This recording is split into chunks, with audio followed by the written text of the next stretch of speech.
before this video starts, I just want to say, I forgot to record my audio, so it is going to be post-com.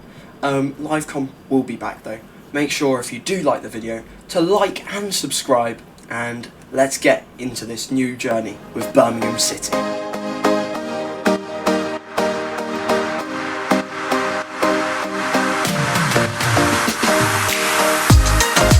Here we are then, new manager of Birmingham City Football Club is me, and we've got lots of work to do.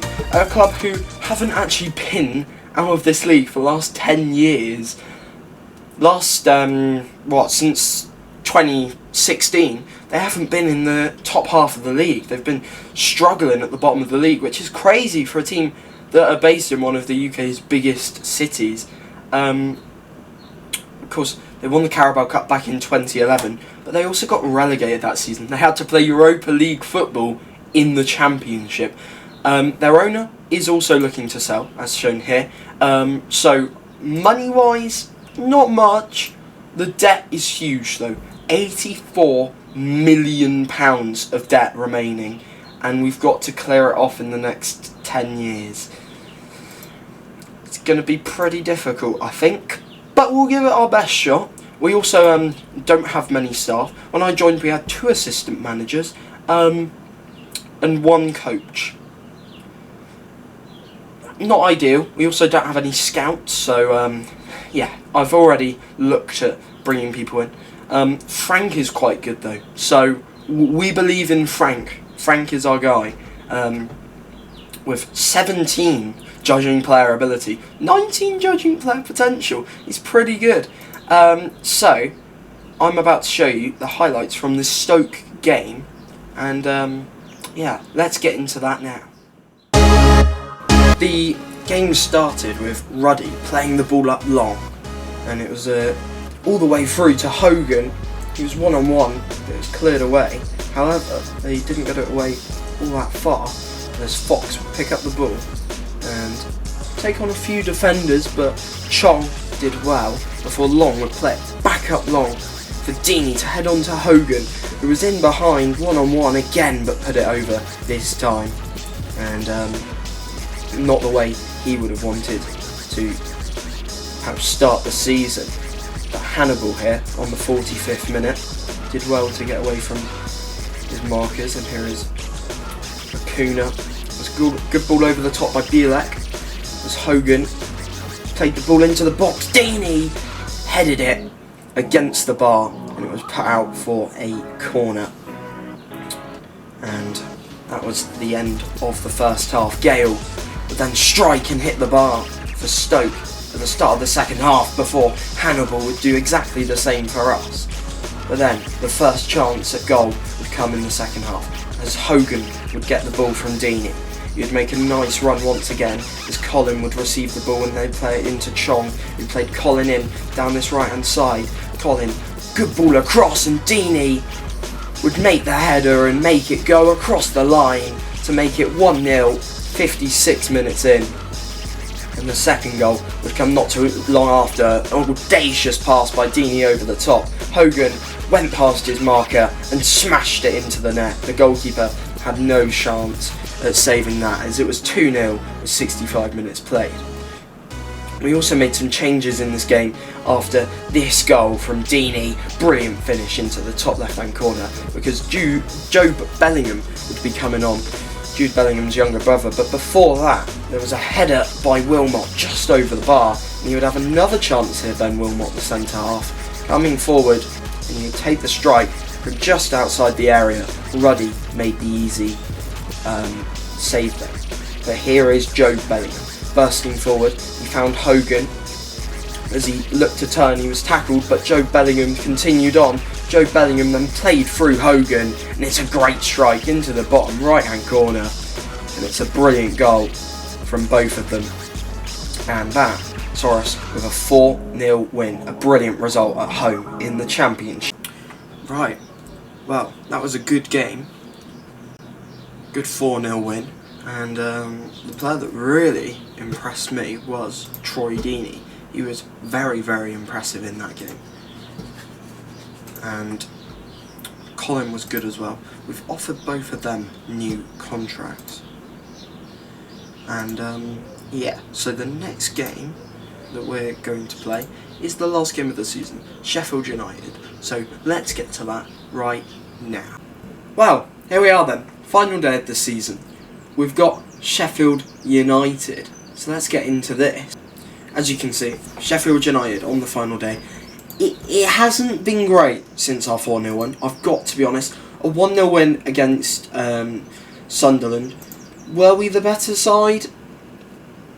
Yeah, we were. But, again, doesn't really matter. Then we got a draw against Millwall. We were on for the win until George Honeyman scored late on.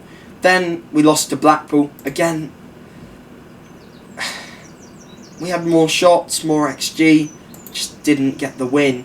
And then against Coventry, we were really poor in this game. We definitely should have scored, but we've been poor. We've been definitely really poor since our 4-0 win. So I've had to change the team up. This is the team for this game. It is Ruddy in goal, Trusty, Bielak, and Long the back three. We'll swap those two over. Colin and Longalo, the two in midfield. No, the two wing backs. Sorry. And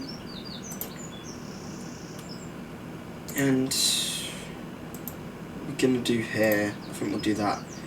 Hannibal, Bakuna, and Chong, the midfield three, and then it's Deeney who has picked up a knock. Do we want to start? No, we'll start Djukwazic. Yeah, I think that's a good idea. And Hogan, they're the two up top. So hopefully, we just don't want to lose. Final day of the season at home. We want to try and get our first win for 4 games, I believe. So let's end this run of bad results on the final day of the season. We are safe, by the way. 16th place, more than firmly safe. We could, with a win, go 13th. So that would be the ideal way to finish this season. Here is Colin, the right back. Now Long, Hannibal, Bakuna from range, and it's a good save by Wes Foderingham, but Bakuna hit that sweetly, and that was almost 1-0. It was almost the perfect start. Hannibal will take the corner, it's into the box, and Longalo couldn't get there. Here is Hannibal again, ball towards the back post. Hogan was running onto it, couldn't make the header. Bakuna towards the back post again for Hannibal, who's now going to put it into Longalo. Can he look to shoot? No, his Trusty. Now Hannibal again, back to Trusty. And that's the end of the highlight. Wow, we were quite wasteful there actually. We got into some good positions but couldn't make anything happen. I do like the way that we are lined up.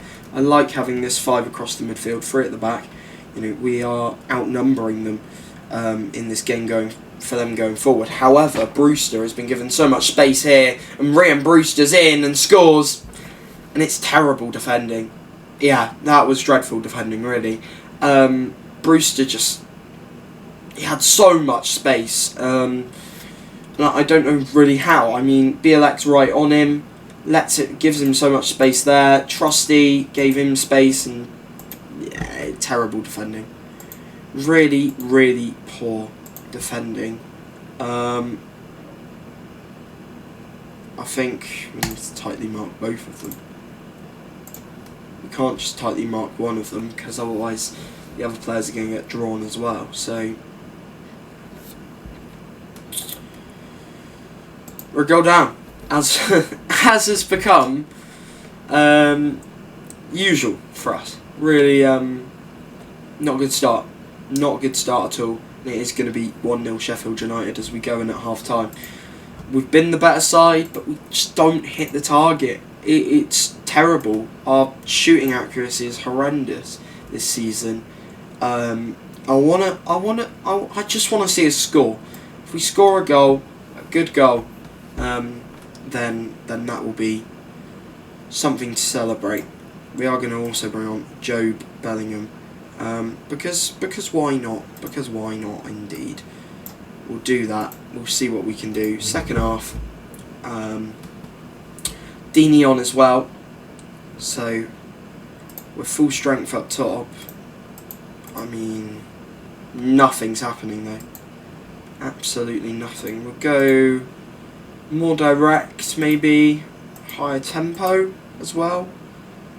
We'll go attacking as well, but I don't know. Nothing seems to be happening. Ball over the top, easily cut out by the Sheffield United defender.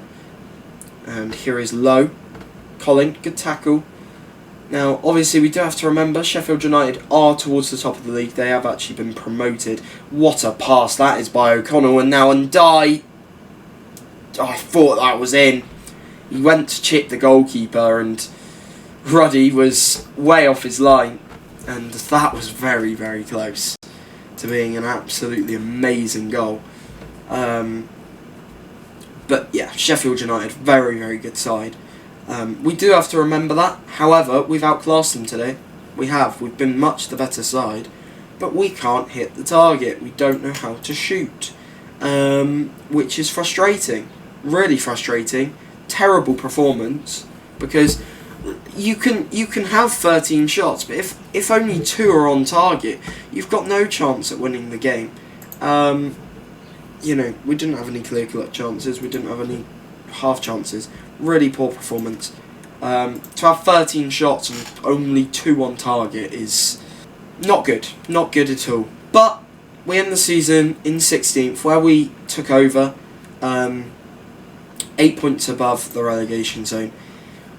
It was a really poor performance. It's been poor the last 5 games. We've been one of the worst teams in the league, I would expect. Looking at the last 5 games, yeah, we've been the worst team by far, because we can't score. Defensively, we're actually alright, but going forward, very poor. That's where I'm going to look to improve in the summer.